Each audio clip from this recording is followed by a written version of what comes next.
Freshers Meet asibu masagi sai asin kaya ko kay topi na mahung ano na magtanim pero di ba kasi ninaw tayo ano mayang HYMS mali na noksin namba bata koy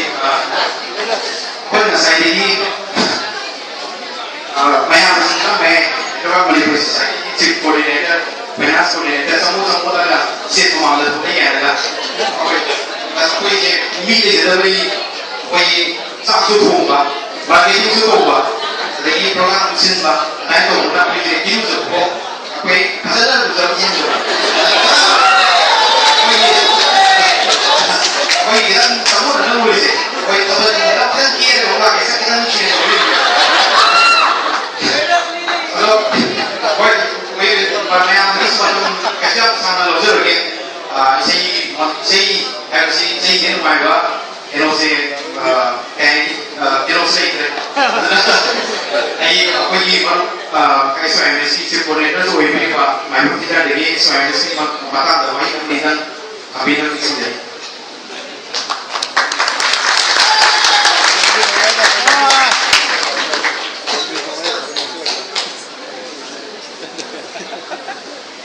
good afternoon everyone.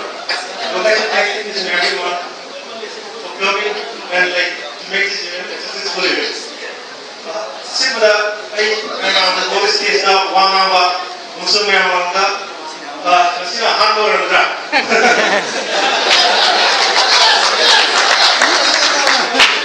Please, why Miss Madame,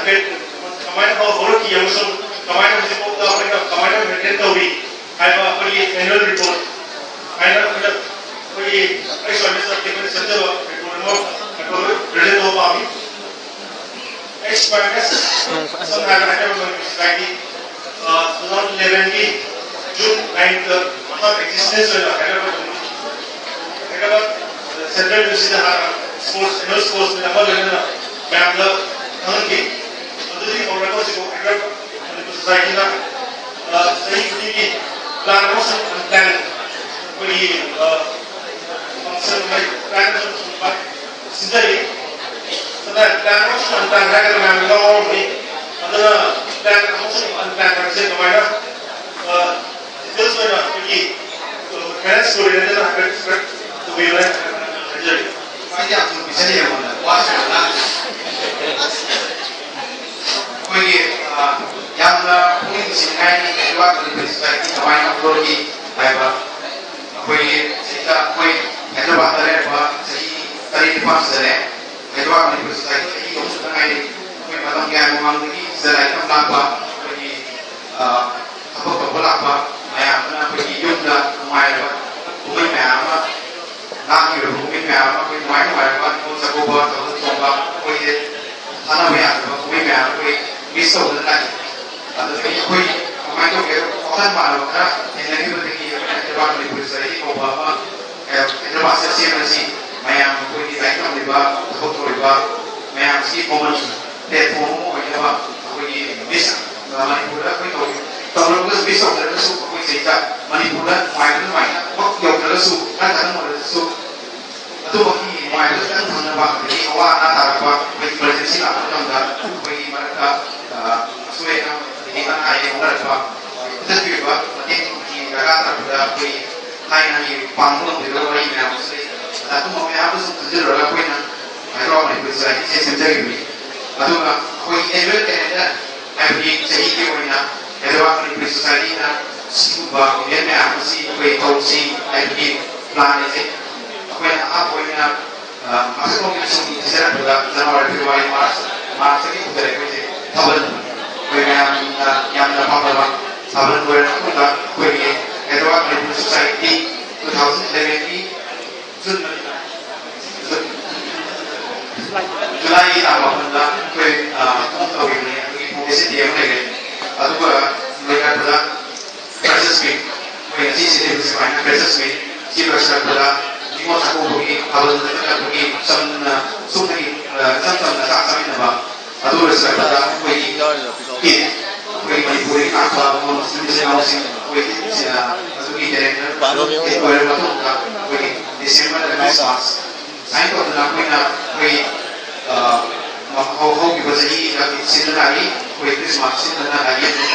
ꯑꯗꯨꯒꯤ ꯁꯤꯒꯤ ꯃꯊꯛꯇ ꯑꯩꯈꯣꯏ 2012ꯗ Hyderabad Manipuri Society-ꯅ North East level-ꯗ ꯑꯩꯈꯣꯏ football tournament ꯁꯤꯟꯈꯤ ꯖꯤꯝꯈꯥꯅꯥ ground ꯑꯗꯨꯒ ꯑꯩꯈꯣꯏ ꯁꯤꯒꯨꯝꯕ event ꯃꯌꯥꯝ ꯑꯁꯤꯅ ꯑꯩꯈꯣꯏꯒꯤ ꯄ꯭ꯂꯥꯟ ꯏꯚꯦꯟꯠ ꯑꯗꯨꯒ ꯑꯩꯈꯣꯏ ꯐꯟꯒꯤ ꯃꯇꯥꯡꯗ ꯑꯃꯨꯛꯇꯪ ꯍꯥꯏꯖꯒꯦ ꯑꯩꯈꯣꯏ ꯐꯟꯒꯤ ꯃꯇꯥꯡꯁꯦ ꯑꯩꯈꯣꯏꯅ ꯃꯌꯥꯝꯒꯤ ꯑꯩꯈꯣꯏ ꯃꯤꯁꯦ ꯃꯌꯥꯝ ꯑꯩꯈꯣꯏ ꯅꯥꯀꯟꯗ ꯇꯥꯏ ꯑꯩꯈꯣꯏ ꯅꯍꯥꯟ ꯆꯤꯡꯅꯕ꯭ꯔꯥ ꯑꯩꯈꯣꯏ ꯐꯟꯁꯦ ꯀꯥꯏꯗꯥꯒꯤꯅꯣ ꯑꯗꯒꯤ ꯑꯩꯈꯣꯏ ꯊꯥꯕꯜꯗ ꯁꯤꯟꯅꯩ ꯐꯟ ꯑꯩꯈꯣꯏ ꯄꯣꯀꯦꯠꯇ ꯆꯟꯕ꯭ꯔꯥ ꯁꯤꯒꯨꯝꯕ ꯃꯌꯥꯝ ꯑꯩꯈꯣꯏ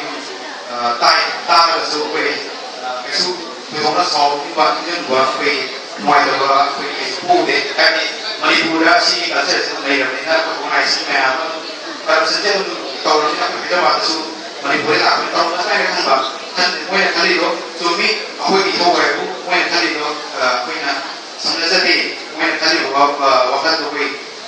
ꯑꯗꯨꯒꯤ ꯍꯣꯠꯅꯕꯗ ꯍꯥꯏꯕꯗꯤ ꯑꯩꯈꯣꯏ ꯏꯁꯥꯒꯤ ꯃꯥꯡꯃꯟꯅ ꯑꯩꯈꯣꯏ ꯇꯣꯂꯣꯞ ꯐꯪꯖꯔꯛꯄꯗꯒꯤ ꯑꯩꯈꯣꯏ ꯄꯩꯁꯥ ꯈꯥꯏꯔꯒ ꯑꯩꯈꯣꯏ ꯐꯥꯎꯟꯗꯔ ꯃꯦꯝꯕꯔ ꯃꯌꯥꯝ ꯑꯗꯩ ꯑꯩꯈꯣꯏ ꯑꯦꯛꯇꯤꯚ ꯃꯦꯝꯕꯔ ꯃꯌꯥꯝꯅ ꯑꯩꯈꯣꯏꯒꯤ ꯇꯣꯂꯣꯞ ꯂꯨꯄꯥ ꯂꯤꯁꯤꯡ 2 ꯀꯛꯑꯒ ꯑꯗꯒꯤ ꯑꯩꯈꯣꯏ Hyderabad Manipuri Society ꯅꯨꯡꯁꯤꯕꯤꯕ ꯏꯆꯤꯟ ꯏꯅꯥꯎꯁꯤꯡ ꯃꯌꯥꯝꯅ ꯗꯣꯅꯦꯁꯟ ꯇꯧꯕꯤꯔꯒ ꯑꯗꯨꯅ ꯑꯩꯈꯣꯏꯒꯤ ꯐꯟ ꯑꯣꯏꯖꯩ ꯁꯤꯒꯤ ꯍꯦꯟꯅ ꯑꯩꯈꯣꯏꯒꯤ ꯑꯇꯣꯞꯄ ꯑꯩꯈꯣꯏ ꯁꯝꯅꯖꯕ ꯉꯝꯖꯕ ꯑꯩꯈꯣꯏꯒꯤ ꯀꯩꯝꯇ ꯂꯩꯖꯗꯦ ꯑꯗꯨꯒ ꯑꯩꯈꯣꯏꯒꯤ ꯁꯣꯔꯁ ꯑꯣꯐ ꯏꯟꯀꯝ ꯍꯥꯏꯇꯥꯔꯦ Hyderabad Manipuri Society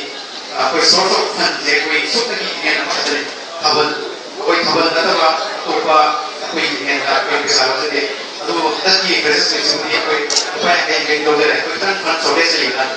ꯑꯗꯨꯅ ꯑꯩꯈꯣꯏꯒꯤ ꯑꯩꯈꯣꯏ ꯐꯨꯠꯕꯣꯜ ꯁꯤꯟꯈꯤ ꯃꯇꯝꯗ ꯂꯨꯄꯥ 40,000 ꯆꯪꯈꯤ 40,000 ꯂꯨꯄꯥ ꯄꯥꯏꯕꯗ 10,000 ꯑꯩꯈꯣꯏꯒꯤ ꯆꯪꯉꯤ ꯑꯩꯈꯣꯏꯒꯤ ꯄ꯭ꯔꯥꯏꯖ ꯃꯌꯥꯝ ꯄ꯭ꯂꯁ ꯑꯩꯈꯣꯏ ꯊꯥꯕꯜ ꯁꯤꯟꯕꯗ 28,000 ꯃꯤꯅꯤꯃꯝ ꯆꯪꯉꯤ ꯖꯦꯅꯦꯔꯦꯇꯔ ꯒ꯭ꯔꯥꯎꯟ ꯄꯥꯏꯕ ꯈꯣꯠꯄ ꯑꯩꯈꯣꯏꯒꯤ ꯐ꯭ꯔꯦꯁꯔꯁ ꯃꯤꯠꯁꯤꯗ ꯁꯤꯟꯕꯗ 20,000 ꯆꯪꯉꯤ ꯑꯗꯨꯅ ꯁꯨꯝꯕ ꯑꯩꯈꯣই ꯐꯟ ꯃꯌꯥꯝꯁꯦ ꯑꯩꯈꯣꯏꯁꯨ ꯂꯝ ꯏꯃꯥ ꯑꯩꯈꯣꯏ ꯅꯨꯡꯁꯤꯖꯔꯕ ꯃꯅꯤꯄꯨꯔꯗ ꯊꯥꯗꯣꯛꯑꯒ ꯑꯩꯈꯣꯏ ꯄꯩꯁꯥ ꯇꯥꯟꯕ ꯂꯥꯛꯏ ꯑꯩꯅ ꯐꯪꯈꯤꯕ ꯇꯣꯂꯣꯞ ꯂꯨꯄꯥ ꯂꯤꯁꯤꯡ 50-50 ꯗꯣꯅꯦꯠ ꯇꯧꯕ ꯌꯥꯗꯕꯅꯤꯅ ꯑꯩꯈꯣꯏꯁꯨ ꯌꯨꯝꯒꯤꯁꯤꯗ ꯊꯕꯛ ꯊꯥꯖꯤꯟ ꯏꯁꯥꯒꯤꯁꯨ ꯐꯖꯕ ꯐꯨꯔꯤꯠꯁꯤꯅꯤ ꯐꯖꯕ ꯈꯣꯡꯒ꯭ꯔꯥꯎꯁꯤꯅꯤ ꯑꯗꯨ ꯃꯌꯥꯝꯁꯨ ꯂꯩꯕꯅꯤꯅ ꯑꯩꯈꯣꯏ ꯈꯤꯇꯪ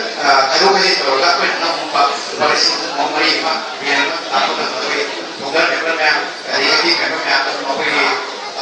ꯈꯥꯏꯅꯖꯔꯒ ꯁꯤꯅ ꯑꯩꯈꯣꯏꯒꯤ ꯁꯣꯔꯁ ꯑꯣꯐ ꯐꯟ ꯑꯣꯏꯖꯩ ꯑꯗꯨꯒ ꯉꯁꯤ ꯑꯍꯥꯟꯕ ꯑꯣꯏꯅ ꯐ꯭ꯔꯦꯁꯔꯁ ꯃꯤꯠꯅ ꯑꯩꯈꯣꯏꯒꯤ ꯄꯥꯏꯔꯛꯑꯦ ꯇꯤꯀꯦꯠ ꯂꯧꯕꯁꯨ ꯃꯌꯥꯝ ꯌꯥꯝꯅ ꯀꯣꯑꯣꯄꯔꯦꯠ ꯄꯤꯕꯤꯕꯒꯤ ꯑꯀꯩ ꯆꯤꯡꯅꯕ ꯅꯤꯡꯍꯟꯅꯕ ꯂꯩꯇꯅ ꯐꯠ ꯆꯠꯈꯤꯕ ꯑꯩꯈꯣꯏꯅ ꯌꯥꯝꯅ ꯃꯌꯥꯝ ꯆꯠꯆꯔꯤ ꯅꯤꯡꯍꯟꯅꯕ ꯑꯅꯤꯁꯨ ꯑꯩꯈꯣꯏꯁꯨ ꯌꯥꯝꯅ Hyderabad Manipuri Society ꯅꯨꯡꯁꯤꯕꯤꯕꯅꯤ Hyderabad Manipuri Society ꯀꯨꯏꯅ ꯆꯠꯅꯕ ꯃꯌꯥꯝꯒꯤ ꯁꯦꯕꯥ ꯇꯧꯅꯕꯅꯤꯅ ꯑꯩꯈꯣꯏꯅ ꯌꯥꯝꯅ ꯑꯗꯣꯝꯗ ꯑꯩꯈꯣꯏꯅ ꯅꯨꯡꯁꯤꯖꯩ ꯑꯗꯨꯒ ꯍꯧꯖꯤꯛꯀꯤꯗꯨꯅ ꯑꯟꯄ꯭ꯂꯥꯟ ꯍꯥꯏꯔꯒ ꯑꯩꯈꯣꯏꯒꯤ ꯏꯃꯔꯖꯦꯟꯁꯤ ꯑꯩꯈꯣꯏ ꯈꯪꯍꯧꯗꯅ ꯊꯣꯛꯂꯛꯄ ꯁꯝꯅ ꯍꯥꯏꯕ ꯃꯇꯝꯗ Hyderabad Manipuri Society ꯑꯩꯈꯣꯏꯒꯤ ꯑꯦꯛꯇꯤꯚ ꯃꯦꯝꯕꯔ ꯄ꯭ꯂꯁ ꯑꯩꯈꯣꯏ ꯐꯥꯎꯟꯗꯔ ꯃꯌꯥꯝ ꯑꯩꯈꯣꯏ ꯇꯨꯝꯕ ꯆꯥꯕ ꯈꯪꯗꯕꯤꯗ ꯌꯥꯝꯅ Manipuri Society ꯑꯩꯈꯣꯏ ꯂꯩꯔꯤꯕ ꯃꯤ ꯑꯗꯨꯒ Manipuri Society ꯑꯩꯈꯣꯏ ꯃꯩꯇꯩ ꯅꯠꯇꯦꯀꯣ ꯑꯩꯈꯣꯏ ꯃꯅꯤꯄꯨꯔꯒꯤ ꯂꯥꯛꯄ ꯂꯣꯏꯅꯃꯛ ꯑꯩꯈꯣꯏꯒꯤ ꯖꯥꯇꯤ ꯈꯨꯗꯤꯡꯃꯛ ꯑꯩꯈꯣꯏꯅ ꯇꯧꯏ ꯁꯤꯒꯤ ꯃꯇꯥꯡꯗ ꯍꯥꯏꯖꯔꯤꯕ ꯑꯩꯈꯣꯏꯒꯤ Hyderabad Manipuri Society ꯍꯥꯏꯔꯒ ꯃꯌꯥꯝꯅ ꯋꯥꯈꯜ ꯃꯩꯇꯩꯒꯤ ꯁꯣꯁꯥꯏꯇꯤꯔ ꯅꯠꯇ꯭ꯔꯒ ꯑꯩꯈꯣꯏꯒꯤ ꯃꯩꯇꯩ ꯈꯛꯇꯒꯤ ꯑꯣꯏꯅ ꯈꯟꯖꯩ ꯃꯌꯥꯝ ꯑꯗꯨꯕꯨ Hyderabad Manipuri Society ꯑꯩꯈꯣꯏꯒꯤ ꯃꯅꯤꯄꯨꯔꯗ ꯂꯥꯛꯄ ꯃꯤ ꯈꯨꯗꯤꯡꯃꯛ Manipuri every Manipur are a member of Hyderabad Manipuri Society so ꯃꯌꯥꯝꯅ ꯋꯥꯈꯜ ꯂꯥꯜꯂꯕꯤꯅ Hyderabad Manipuri Society ꯁꯦ ꯑꯩꯈꯣꯏꯒꯤ ꯃꯅꯤꯄꯨꯔꯗ ꯂꯥꯛꯄ ꯏꯆꯤꯟ ꯏꯅꯥꯎ ꯂꯣꯏꯅꯃꯛ ꯑꯣꯏꯒꯦꯔꯥ maybe in different castes or maybe belong in different religion so it's only from Manipur also Another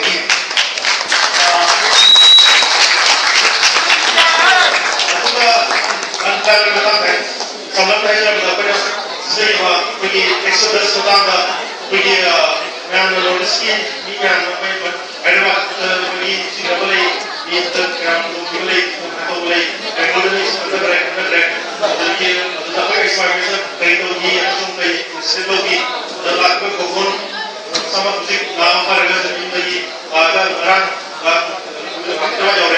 the mutanda 그 방법은 되게 부담이 있는 거지 아무래도 어떤 방법이 어쩌라고 자기 빡 되게 하고 저런 거리 와 지지지 때 보고 이제 하면 들어가는 거 자기 자기 가서 싸우고 왜냐면 우리 ꯊꯣꯛꯄ ꯃꯌꯥꯝ ꯑꯃꯁꯨ ꯃꯅꯤꯄꯨꯔꯗꯒꯤ ꯂꯥꯛꯄꯅꯤꯅ ꯉꯁꯤꯒꯤ ꯃꯇꯥꯡꯁꯤꯗ ꯃꯌꯥꯝ ꯋꯥꯁꯨ ꯋꯥꯅ ꯈꯣꯡ ꯊꯥꯁꯨ ꯂꯥꯛꯑꯅ ꯑꯩꯈꯣꯏ ꯇꯟꯖꯥꯗ ꯑꯩꯈꯣꯏꯅ ꯇꯨꯝꯕ ꯆꯥꯕ ꯈꯪꯈꯤꯗꯕ ꯍꯥꯏꯔꯗꯤ ꯑꯩꯈꯣꯏ ꯍꯟꯗꯛꯀꯤ ꯌꯥꯝꯅ ꯀꯤꯅꯤꯡꯉꯥꯏ ꯑꯣꯏꯕ ꯊꯣꯛ ꯆꯨꯅꯤꯡꯉꯥꯏ ꯑꯣꯏꯕ ꯅꯣꯂꯦꯖ ꯑꯦꯛꯁꯣꯗꯁ ꯑꯩꯈꯣꯏ ꯊꯣꯛꯈꯤꯕꯗꯣ ꯑꯗꯨꯒꯤ ꯃꯇꯝꯗꯨꯗ ꯑꯩꯈꯣꯏ ꯂꯩꯕꯥꯛ ꯃꯅꯤꯄꯨꯔ ꯁꯣꯁꯥꯏꯇꯤ ꯑꯩꯈꯣꯏ ꯌꯥꯝꯅ ꯑꯩꯈꯣꯏ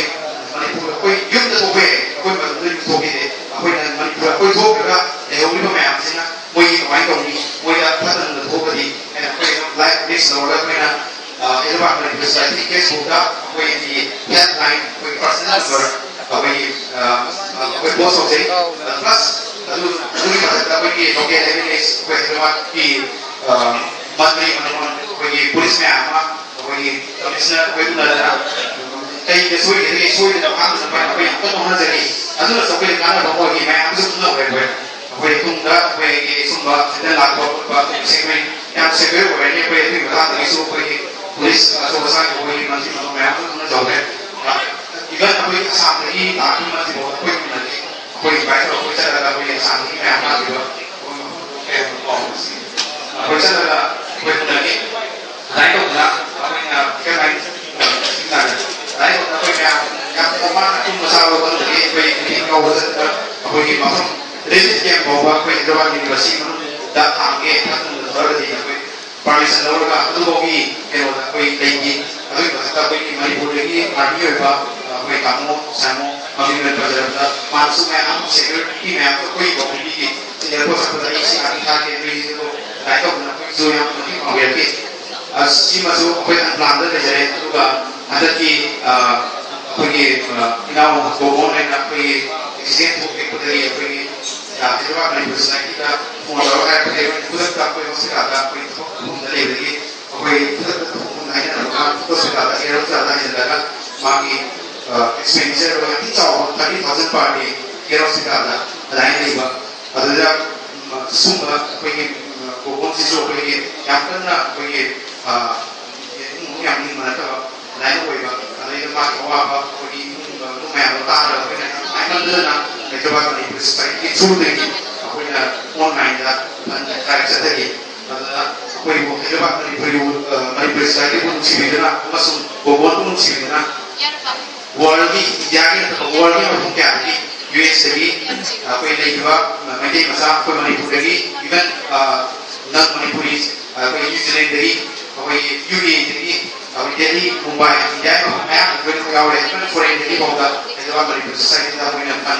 लाइना कोई अभी है अगर कोई ना वो मोटा रुपया लाख रुपया लिस्ट यहाँ कहीं वो मोस्ट कोई ना बाकी माना बताएं